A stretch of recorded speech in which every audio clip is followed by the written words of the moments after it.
What role does unconscious bias play in our society?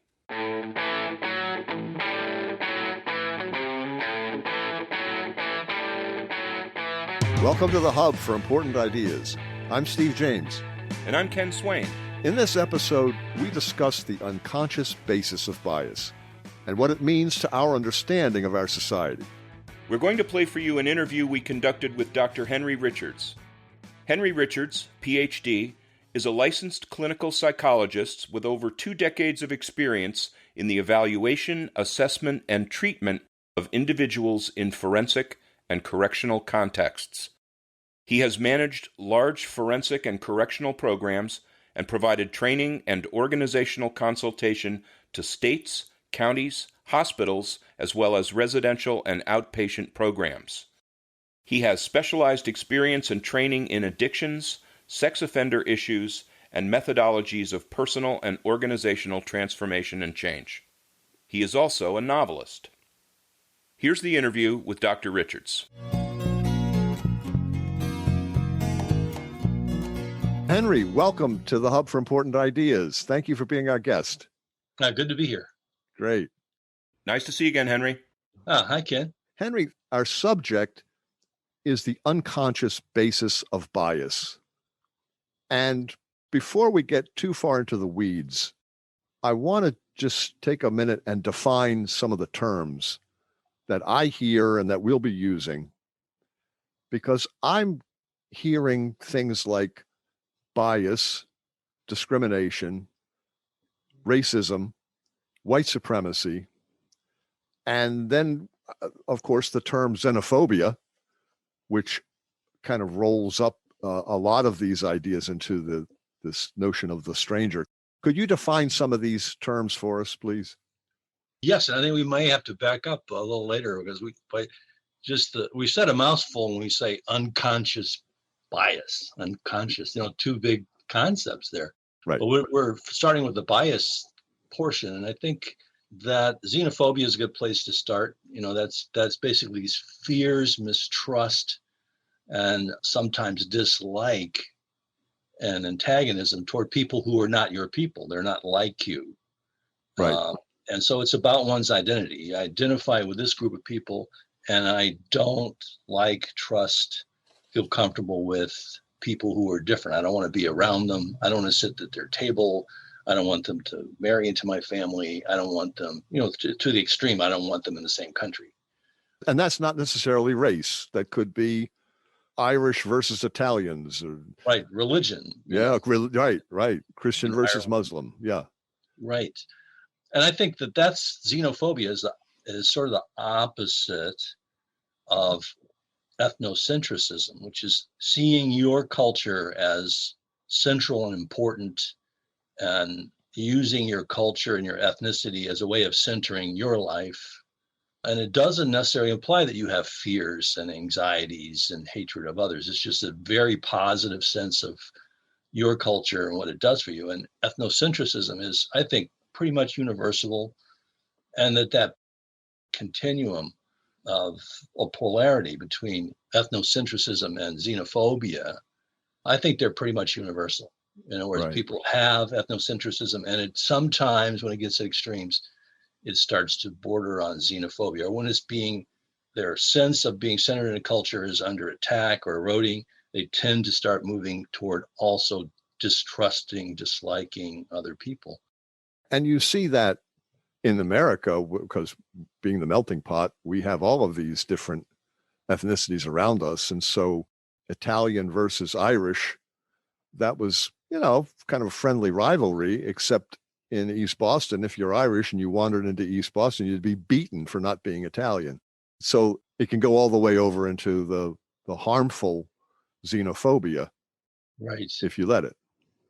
Well, I'm originally from the Chicago area, and in Chicago, you can be beaten for being on the wrong block. It's not your block, so what are you doing? Yeah. Baltimore too, absolutely. Right. What are you doing here? But I think one of the things that we should add in there is that those two things, xenophobia, ethnocentrism, they're pretty much universal. And something new came into the world in the ancient world, which was cosmopolitanism. Mm. And that was the idea that hey, we're really citizens of the whole earth and humanity, and that we're interested in other people. We're not just curious, but we have a second identity, which is the cosmopolitan identity. And it's not new in a sense. It's not certainly not since the invention of America. It's dates really into the ancient world, Right. Right. where many people became these, citizens of the world, as well as I'm Greek, I'm Egyptian, I'm Hebrew, whatever. So those things have a constant play. But how does racism fit into this? Because racism really historically is only what, 500-600 years old. Yes, I mean, we can locate it in time. Where these other things, I don't think you can locate, except for cosmopolitanism. I think you can start to locate that, something going beyond curiosity and interest in others to feeling, hey, there's really another way to identify that's broader than my own people. And of course, the in-between steps are like nationalism. It ends up being part of that. But I think when we're talking about racism, it used to be referred to mainly as discrimination and prejudice. Right. Right. And prejudice is this idea that people have dislikes, they have beliefs that other people are inferior, especially morally, that other people aren't as good, and it's better that they be separate. They may have religious beliefs that say that God decided that there would be these different groups and they'd be separate, or God has decided that some people will just not be as good as others, and that might be a class basis or something. And then racial prejudice, of course, is that having those beliefs along race lines or ideas of what you believe to be race. And initially in America, there were all these mini races. Every group was being considered a race. There, the Italian race. Oh, yeah. This is back in the late 1890s and early 1900s, where all these people coming in were considered that each group was a race. And there's a famous case of a psychologist who invented the intelligence tests. And the way he scored the test was by taking people who were from Western Europe and comparing their scores to people in Eastern Europe. And any time where the people in Western Europe scored better, that was a good item. Right. So by definition, the people in Eastern Europe were not as intelligent. They didn't do as well. By definition. By definition. So that's a prejudice, and it led to discrimination. And right now I'm just talking about the white immigrants coming in. Sure. But when we're talking about racism, almost everybody says they're not a racist. And I think even people who are white supremacists don't really think they're racist. They just think, well, white people are supreme, or they're superior, they're better. And that's just the facts. That's just the way it is. Or it's the way it ought to be, which is sort of assertion of their ethnicity. But I think racism was an ideology that got invented gradually over the centuries, starting in Arabia and in Europe, and then became a worldwide system of thinking about people and thinking about people in terms of race, meaning something essentially different about people that was inherent to their bodies, to who they were physically and who they were spiritually, and essentially drawing a line across every aspect of existence around this idea of race. And this preceded the scientific understanding of DNA and really the science that today challenges the whole concept of race. They say, well, there is no such thing as race. There are cosmetic differences in skin color or eye shape or hair texture, but really those are very minor. We are not different species. We intermarry completely healthily, unlike horses and mules, horses and donkeys, for example. So this whole idea of race is now under question, but you're right, it's assumed worldwide. Yeah, I think part of the problem is it's hard for us now to think of race without thinking of racism. Right. And I think in the ancient world, people recognized people were different races, and they essentially meant ethnicity. Yeah. That's essentially what they meant. And so, yeah, because the English would talk about the Irish race. And genetically, they're about identical. Exactly. Yeah, right. And certainly in Rome, for example, if an Ethiopian born in Rome and became a Roman citizen and occupied their place in Roman society, they were not considered of a different race. Okay. They were considered Romans. Yeah. Okay. Then they had history of where they came from, you know. So now, Henry, you turned us on to an interview you conducted with Dr. Anthony Greenwald, a professor of social psychology at University of Washington. And he co-authored the book Blind Spot, Hidden Biases of Good People, with Dr. Azrin Banaji. Forgive me if I'm butchering his name. Yale University social psychologist. It's her, yeah. Her. I'm sorry. Okay. So they maintain that otherwise, quote, good people who wouldn't ever consider themselves to be racist, sexist, ageist, etc., nevertheless have hidden biases about race, gender, sexuality, disability, status, and age. Would you explain the fundamentals of their discoveries? Yes, I think that their goal in writing this book was to take a huge body of research, over 40 years of research, and present it to the public in a way that made sense. That research that came to the conclusions that we have these hidden biases related to things like race, like gender, and many other things, and that these things operate outside of our conscious awareness most of the time, but they have a big effect on our thinking and on our behavior ultimately. And they wanted to present this basically like a medicine in a sweet syrup. In other words, okay.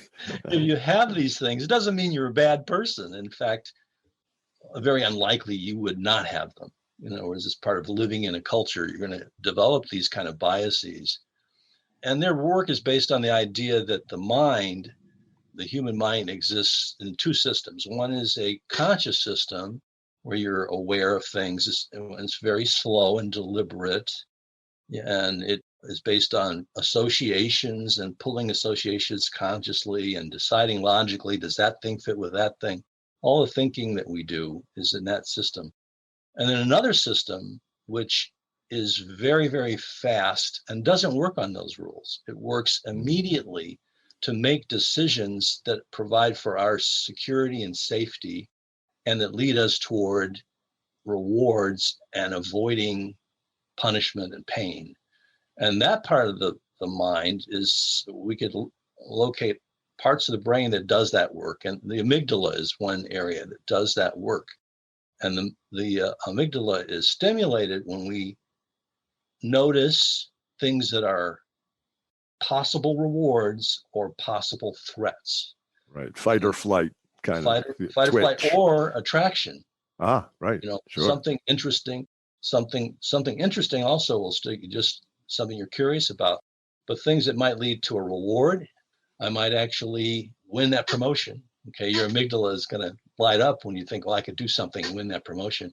Or there's a beautiful member of the opposite sex or the same sex that I'm attracted to. The amygdala is going to light up. Okay.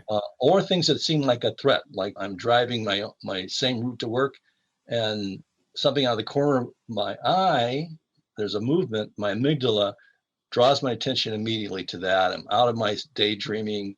I'm out of listening to music, and I pay enough attention to decide, is that a threat or can I stay on autopilot?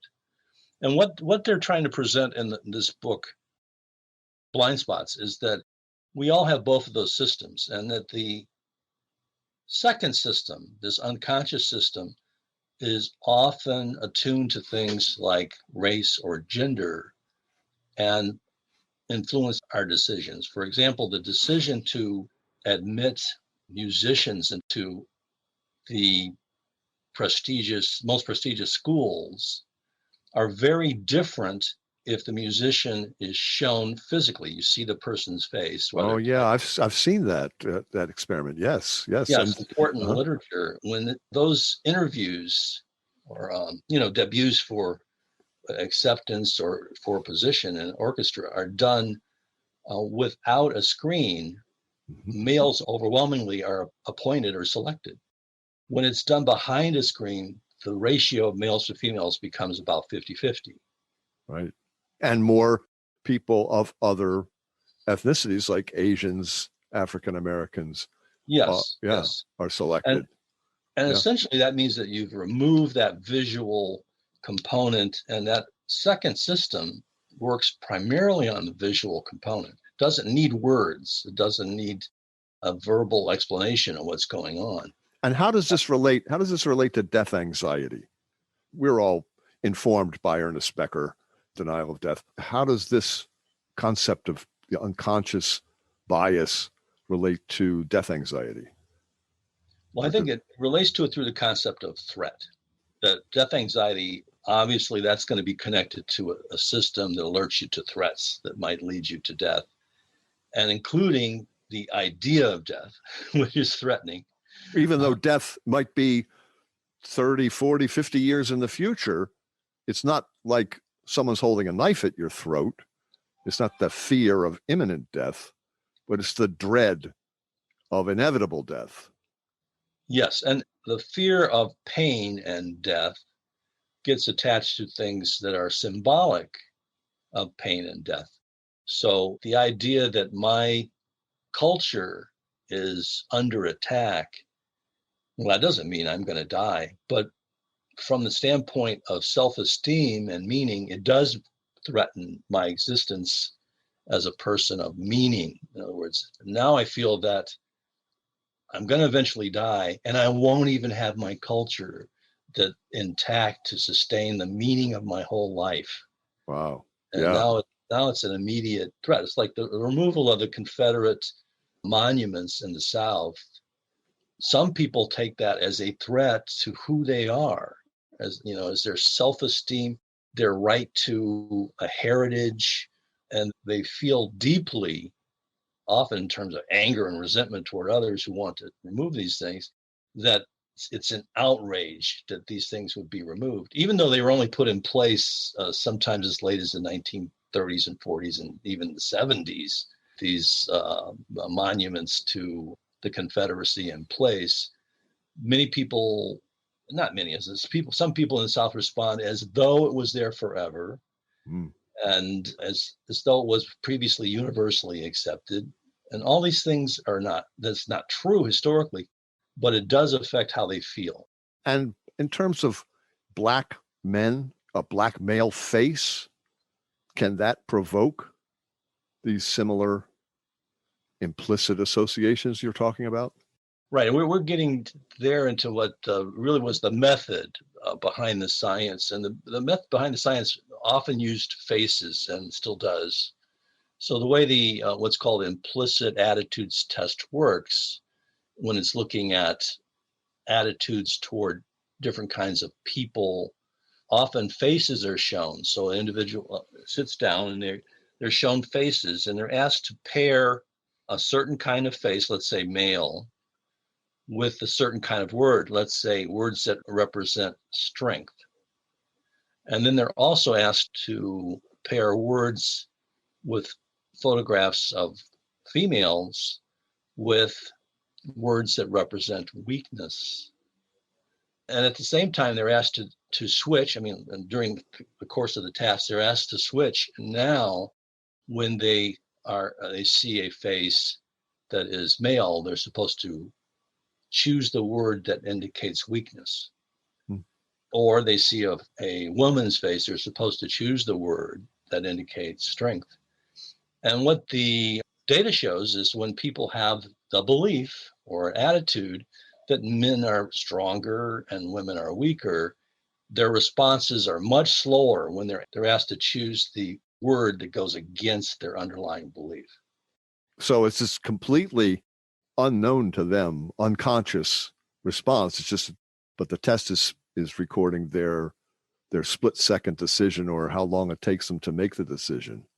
Yes, and you're asked to do it fairly rapidly, and in fact, you're doing it so rapidly that only that second system that behaves very quickly and makes decisions very quickly That's the system that is primarily making the response. Wow. Okay. And Wow. the other system, you could try to slow your responses down, and you could be telling yourself, well, don't express a prejudicial attitude toward men and women. Don't do that. But you're responding so quickly that what we say that the differential between your speed on the attitude similar and attitude dissimilar responses, when that's large enough, we can say, well, you do have an implicit bias toward having this belief. And how does that work with Black people, brown people, white people? Well, often what has been done is that the darker faces are paired with the word bad, for example, initially, and lighter faces, white faces, paired with the word good.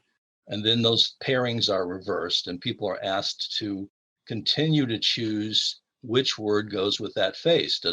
You see a face, and does that face go with a word related to goodness, or does it go with the word related to badness? And then you're given the reverse rule. You were once using white faces to mean bad. Now we want you to use the white faces to mean good. And then the comparison is made. How different is it when you're asked to do let's say, white preference trials? How much faster or slower are you than when you're asked to doing the Black preference, meaning Black equal good, preference trials? And in the United States, for the most part, I think it's around 80% of whites show a clear bias in favor of white is good and Black is not good. So that means that most people have this bias. And how about the Black people, Black Americans or brown Americans? Black Americans have less of the bias, but most Black Americans, and so if you just go by percentage, it's a lower percent, but many have a pro-white bias as well. Even though they're African Americans. Even though they're African Americans, they see white equal good and Black equal bad.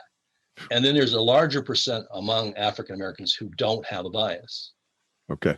And then there's a smaller percent, maybe 25% of Blacks who have a pro-Black bias. Wow. Right. It's not symmetrical between different ethnicities. Yeah. And I should say that I think the research indicates that the African American, white American biases aren't as strong as some other biases we see in the world, like Korean versus Japanese bias. Oh, yeah.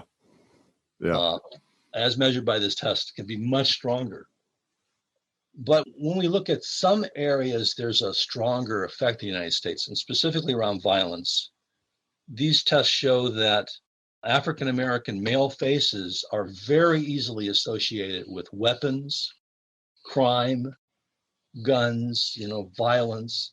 Drugs. That association, drugs, those are strong associations, even when the statistics, for example, with drug use, is that there's not much difference between the two African American population and the white population, but drugs are much more easily associated to Black faces.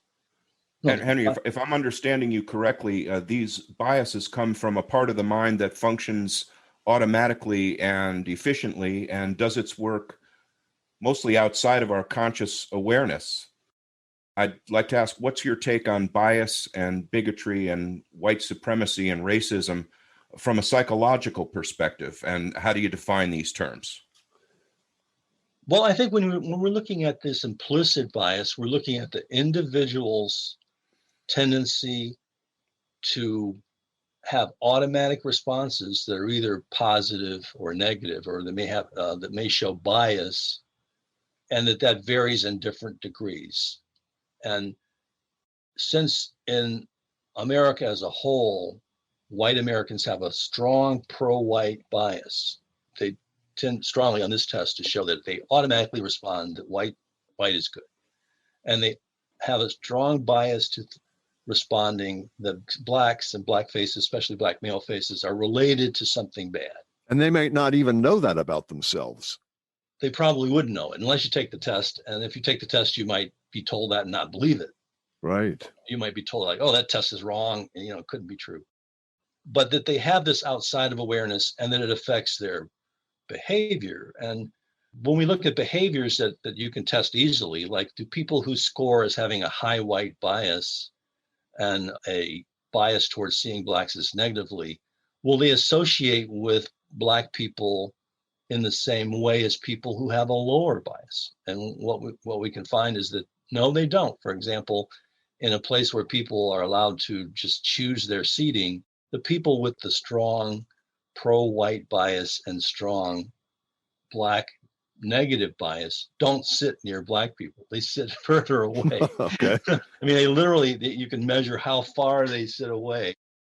And that leads to, well, isn't that interesting? It's sort of like, why would people segregate? Well, because there's people who feel just automatically that they feel uncomfortable approaching someone of a different race and being near them.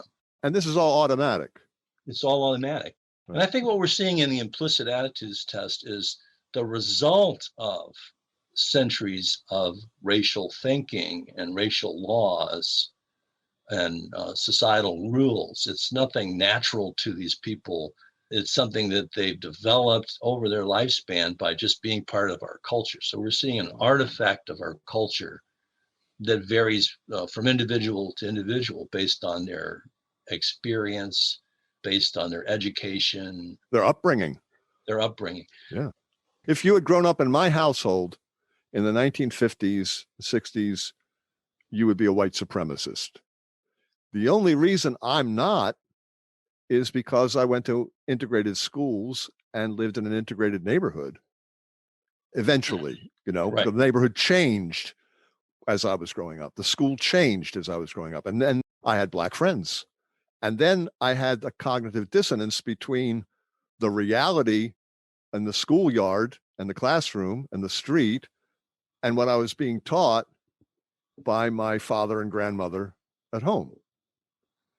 Right. And you also probably had a strong urge to have some sort of coherence in your belief systems. Right. So yeah, you had to put those together. Right. And not everybody does. Many people are taught, well, your belief system doesn't have to be coherent. You Right. believe it because that's what your grandma and grandpa believe. That's right. If it's incongruent, then just forget about it. Go ahead and believe it. Yeah. But as you get people who are educated, more exposed to the world, they want to have coherence, and they'll notice that, oh, that attitude that I was exposed to and believed, it's not coherent with my other beliefs, like we should treat people fairly, or that the 15 black friends I have, or there's something wrong with them. That's incongruent with what I've experienced. And I grew up in the civil rights era. Right, where the whole society was going through. Everything was up for grabs at that point. So challenging your parents' and grandparents' beliefs, well, that was cool then. Right, that was a generational thing to do. Right? Exactly. Yeah, exactly. So I think this thing about go ahead.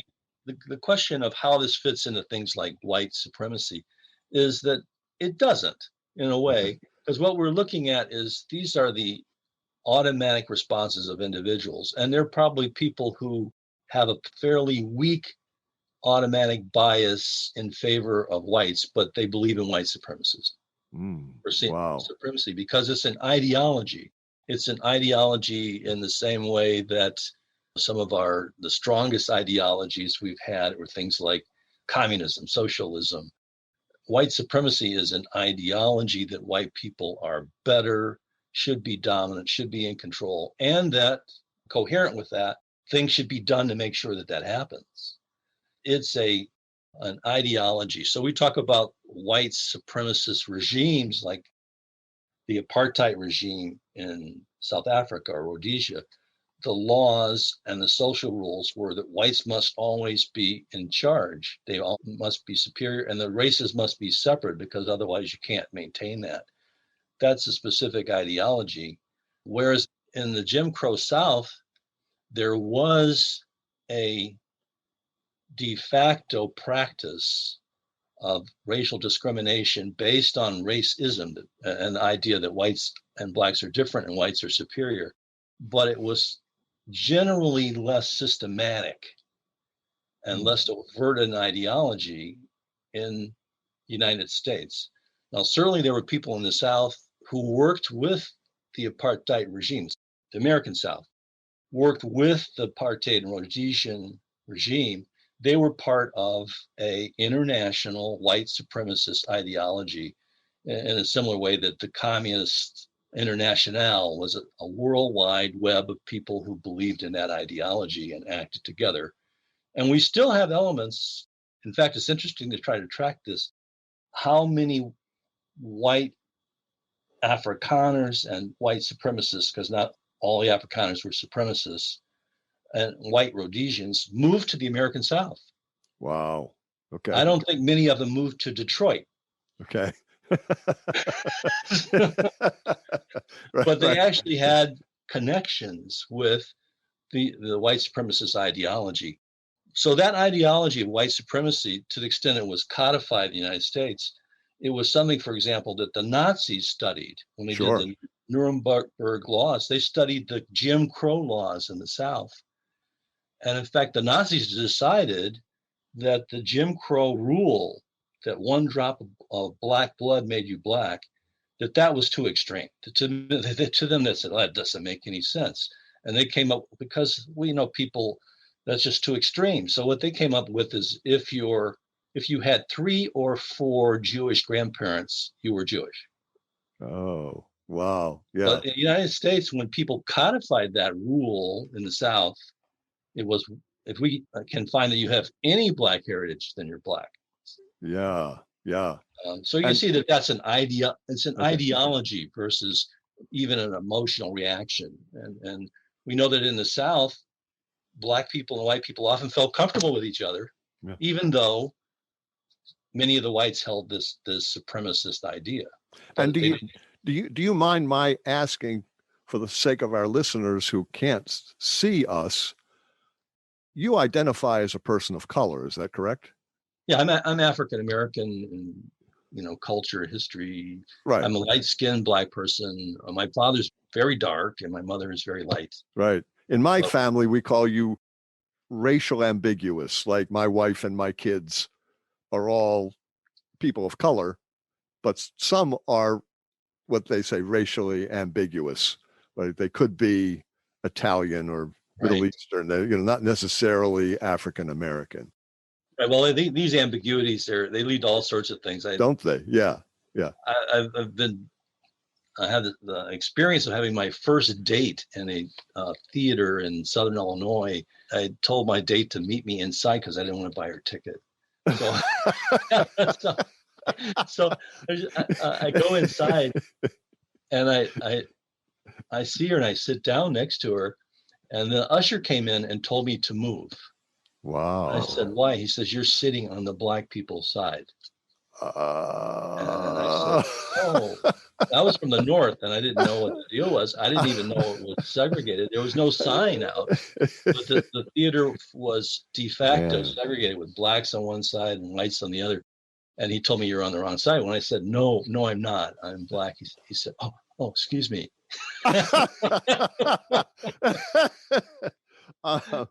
That was quite a jarring experience for a kid from the Chicago area to go through. Henry, we're going to take a real quick break. Folks, we're talking with Dr. Henry Richards about the unconscious basis of bias. We're going to take a short break. Don't go anywhere. We'll be right back.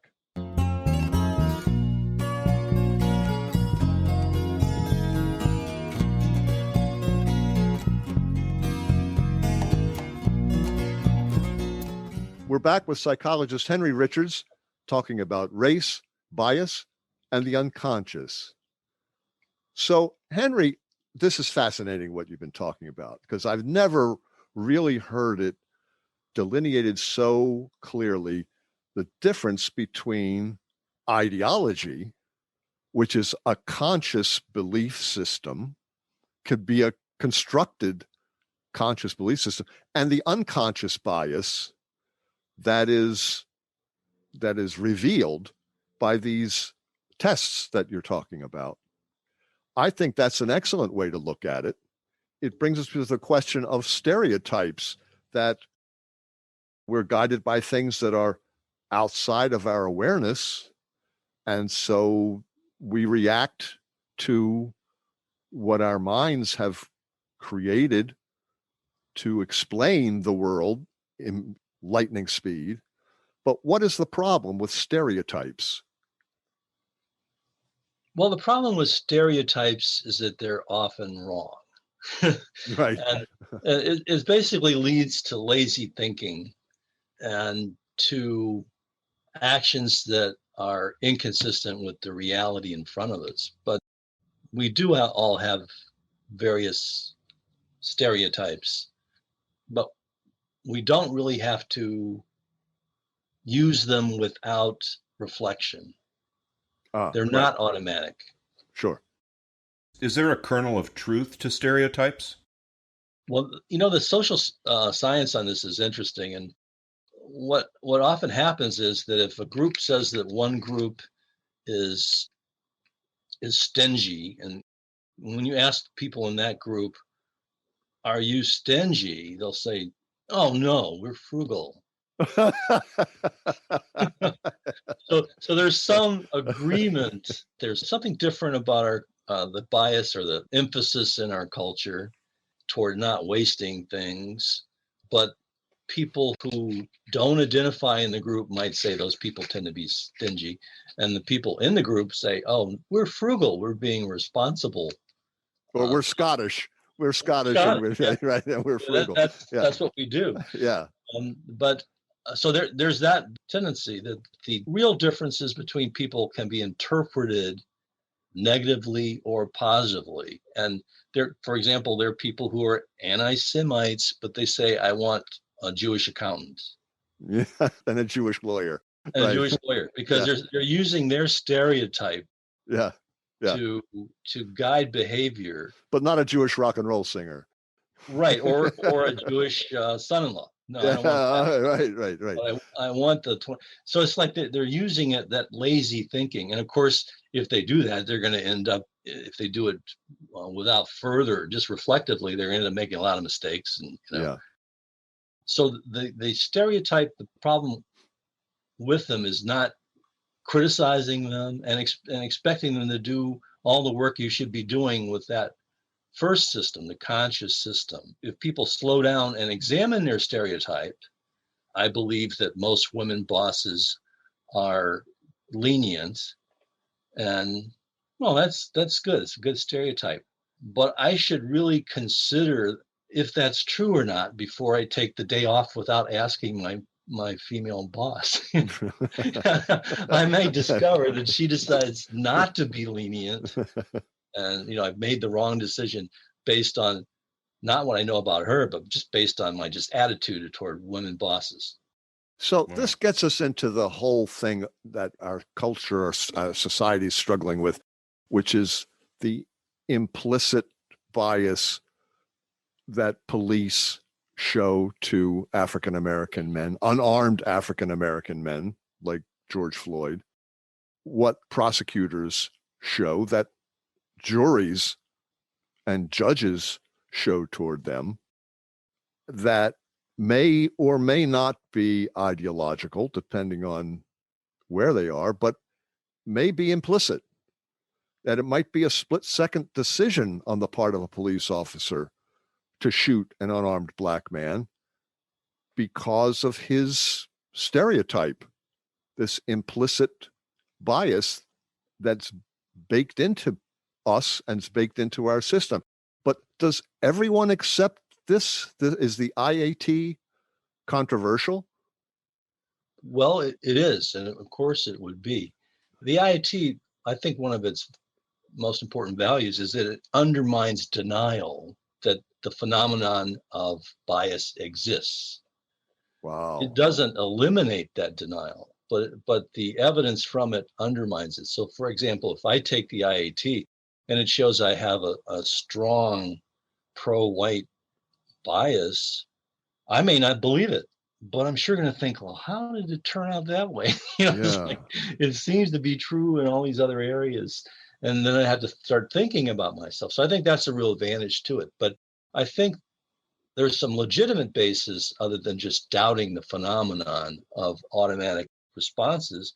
And that is, well, what do they mean? In other words, a person might have that bias and yet be reflective that I want to be fair. And if Right. I'm dealing with someone of a different group, I remind myself, be fair.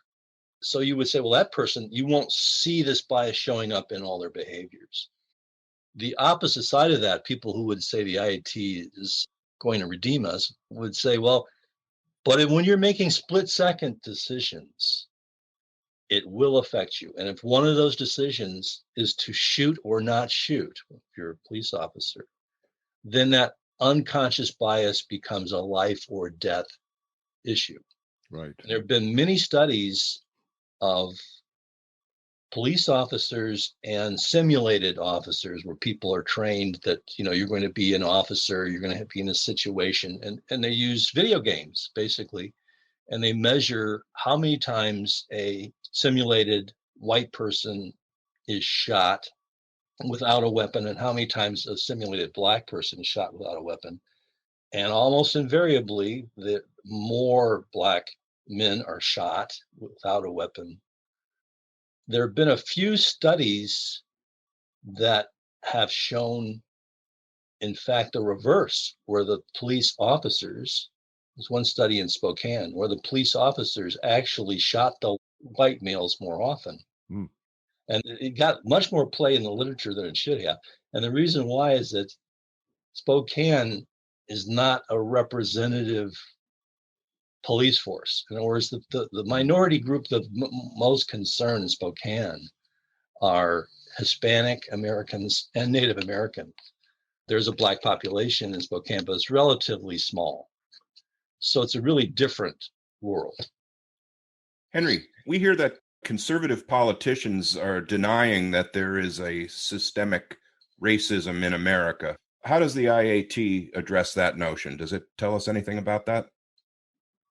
Well, it does tell us that things happen outside of our awareness. That we don't have to be aware of things for them to affect our beliefs and affect our behavior.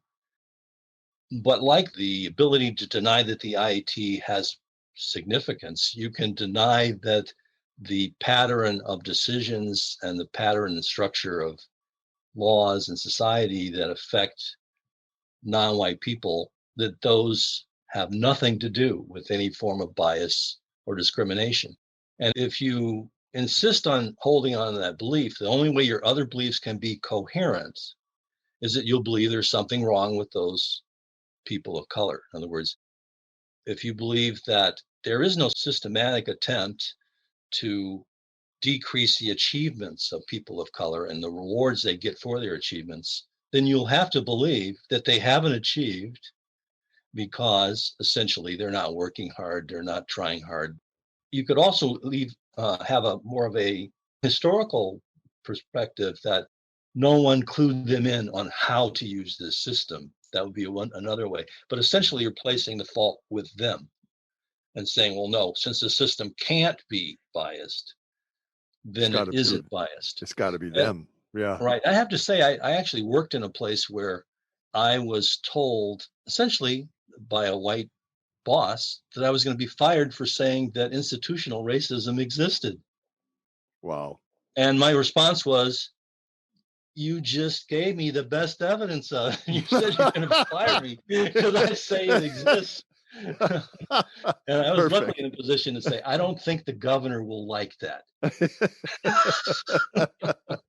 And the governor was a white guy too. I said, I don't think he's going to like that you fire me. And so you can see how institutional racism exists there, because he said, which is a systemic factor, he said, if you believe there's institutional racism and you think there's institutional racism is here in this institution, and I'm the boss, then I must be a racist. And I said, well, all that logic, I don't know if any of that follows, but since you told me you might fire me, I'd have to say that there's something happening. How do you explain it? Yeah. The conversation didn't go any further. Let me read to you a quote that I had referenced to you before we interviewed today. This is from a psychologist, Helen Kessebeer. She wrote an article called "A Quiet Ego Quiets Death Anxiety." And she says, to be able to function effectively in the world, people need to keep the terrorizing knowledge of inevitable mortality at bay. This is accomplished through an existential anxiety buffering system, the key ingredients of which are a sense of value, meaning, security, and transcendence. These ingredients are oftentimes provided by self-esteem, faith in one's cultural worldview, and close interpersonal relations. So, looking at this second point she makes, faith in one's cultural worldview, could that be described as implicit bias, that your worldview, which is not conscious, your worldview is the last thing you would discover, right? It's not conscious. You believe in your heart that white people are exceptional. Let's use exceptional instead of supreme, and say that they don't wish anyone any harm. They never lynched anybody and don't intend to. But yet their worldview takes them in the direction that can cause harm to people by not allowing them to get a good job or a good place to live, or some of the things that we've just talked about, just being discriminated against in subtle ways or not so subtle. So do you accept this idea that a worldview is a defense against death anxiety? And how would you respond to that in terms of what we've been talking about? Well, yeah, I accept that idea that it can be a better or not so good defense against Right. death anxiety. And in fact, your worldview might include elements that draw attention to death anxiety because the worldview is not well structured or supported. In other words, if you feel that I'm not going to be safe unless my people are in charge, then you might draw attention to that. And then if that's the case, your worldview will constantly bring up fears of death or being made marginal, being marginalized. Okay. Henry, you shared with us a paper that you've written, and I want to make sure I get this title right because it's quite a mouthful. The paper is called From Blood Purity to Blood Rituals, Mythopoetic History of the Concepts and Rituals of White Supremacy and Racism. And the question is racism an inevitable aspect of humanity? No, I think it isn't, because it requires this system of ideology, which we could call white exceptionalism, white supremacism. It also requires a social system that reinforces it. It can't exist. It's a cultural social phenomenon. It can't exist on its own. It requires a history of accumulated actions and beliefs and facts on the ground that support the beliefs. And it requires a mindset that is permissive about lack of coherence, permissive about intolerance. So all those things are necessary to really have a system of racism. And of course, we could call it like a caste system based on race. In order to have that happen, you need many, many things. And that's only has come into existence and it's been in existence for about 500 to 600 years and did not exist before. So yes, I don't think it's something that just is part of human nature. We're getting towards the end here. I like to try to end on a positive note. How can we make things better? For example, how can we introduce learning experiences that result in what's being called anti-racism? We know there are a lot of attempts to do that. And I think that part of a package of experiences would include interactions with people of different races. It would include learning about the exceptional exemplars that are of other groups. It would help to have people exposed to the realities of the counterexamples. But the implicit side, I think the part that implicit attitudes and knowledge about them would play is basically undermining the denial that this problem of race and bias, and including religious bias, that it doesn't apply to you, because it can be shown that most likely it does. And if a specific bias, like let's say the race or color bias, is not strongly evident in the test, you'll be able to see that there's some other biases. Like you might believe that you like books more than television. Well, there's an IAT that shows a lot of people who say that it isn't true. They really, they really like television more. Surprise, surprise, surprise. Uh, Henry, this has been delightful. We've just scratched the surface of this. Could we come back and have another conversation with you at some point? Yeah, you're on the hook now, man. Oh man, Yeah, enjoy it.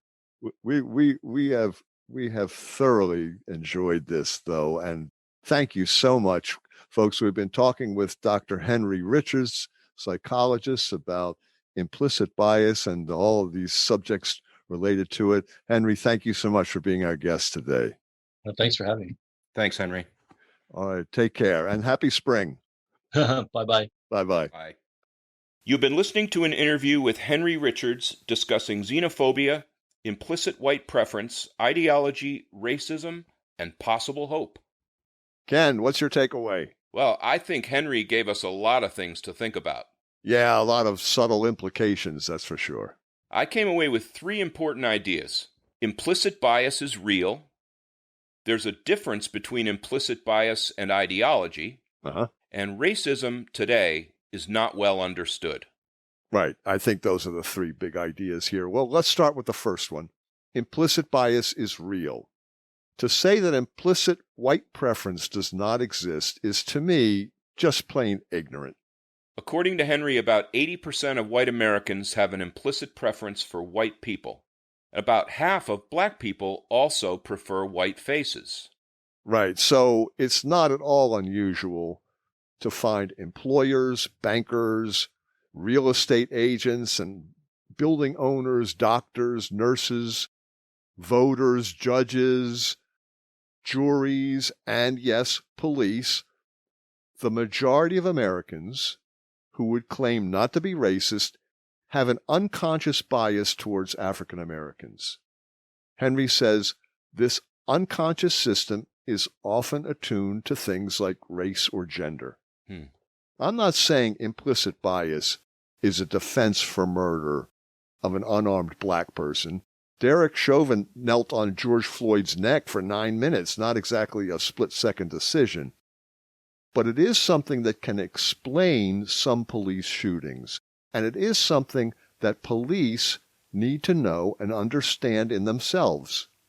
More training is needed on this subject for police, prosecutors, judges, and juries. And as Henry says, they have to remind themselves to be fair. That's right. Henry said the implicit association test undermines the denial that the phenomenon of bias exists. Yeah, I think that's really well put. Yeah, you can't really deny this anymore. Well, maybe you can't, but people are denying it. A lot of people are going to continue to. Yeah. Like, I'm sure Mike Pence knows about implicit bias. He's not a stupid man. He's not uninformed. But it's a question of politics. If his political opposition accepts it, then his side rejects it. They can't admit that there's implicit bias. They can't admit that there is systemic racism. If they did, they'd have to question the whole criminal justice system. But the widespread evidence of the IAT undermines the conservative denial of systemic bias. Henry once said, you get to coherence by excluding data that doesn't fit your system. We're talking about people who have a problem that they don't think they have and they don't want to have. As Henry said, almost everybody says that they're not a racist. Right. African American male faces are very easily associated with weapons, crime, guns, violence, and drugs, and according to Henry, those are strong unconscious associations. You often hear that a shooting of an unarmed black person is the action of a bad apple. So we just have to get rid of the bad apples. Who are the bad apples? 80%? Yeah, That's a lot of apples. you're right. Well, the decision to shoot someone is usually made in a fraction of a second. It's not a long, conscious, rational decision. It's more like a twitch. Right. And an unconscious split-second implicit bias may be the determining factor. Right. Now, the second idea you mentioned is something I hadn't really thought about before. There's a difference between implicit bias and ideology.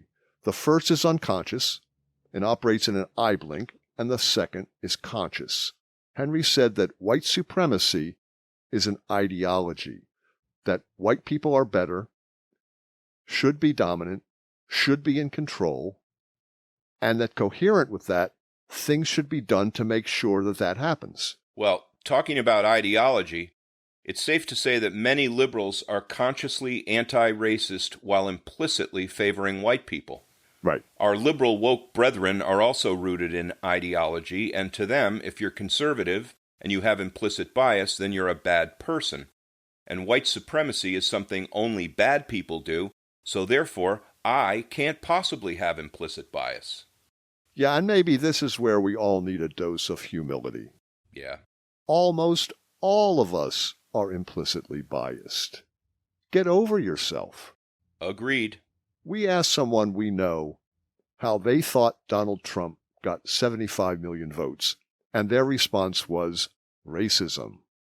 Like all 75 million racists in this country, all voted for Donald Trump, and I guess by implication, all the non-racists voted for Biden. We asked our friend Jack Moscow to comment, and he said, I think if you did a study, you would find that half the Trump voters were racist and half were not racist, and half the Biden voters are racists and half are not racist, and that it's on a continuum. Right. It's not like either or, right. On, off. So, yeah, the neo-Nazi Triple K white supremacists supported Trump, and Trump would not disavow them. Virulent racism is real, and it continues to exist in America, but that's a relatively small minority of voters. So where is there hope? How can we make things better? We asked Henry how we can introduce learning experiences that result in what's being called anti-racism. He said, we know there are a lot of attempts to do that. And I think that part of a package of experiences would include interactions with people of different races. He said it would include learning about the exceptional exemplars that are of other groups. It would help to have people exposed to the realities of the counterexamples. Well, I think that's a good idea. Now, you asked him if racism is an inevitable aspect of humanity, and he said no. He said, I think it isn't, because it requires this system of ideology. It requires a mindset that is permissive about lack of coherence, permissive about intolerance. All those things are necessary to really have a system of racism. Racism is not inevitable. So if the unconscious implicit bias may be hard to undo, then perhaps the conscious system of ideology can be addressed. Steve, this could take a really long time, maybe several generations. Unfortunately, but I believe incremental change is possible. So each generation is a little better than the last. Well, there's hope in that, at least. I agree. Important ideas. Very. So, folks, join us next time. Like us on Facebook. Please recommend us to your friends. You can find us at www.thehubforimportantideas.com. And support us on Patreon at www.patreon.com/thehubimportantideas. We continue to be 100% listener supported. Thank you for listening to The Hub for Important Ideas. I'm Steve James. And I'm Ken Swain. Stay safe, everybody. Stay well.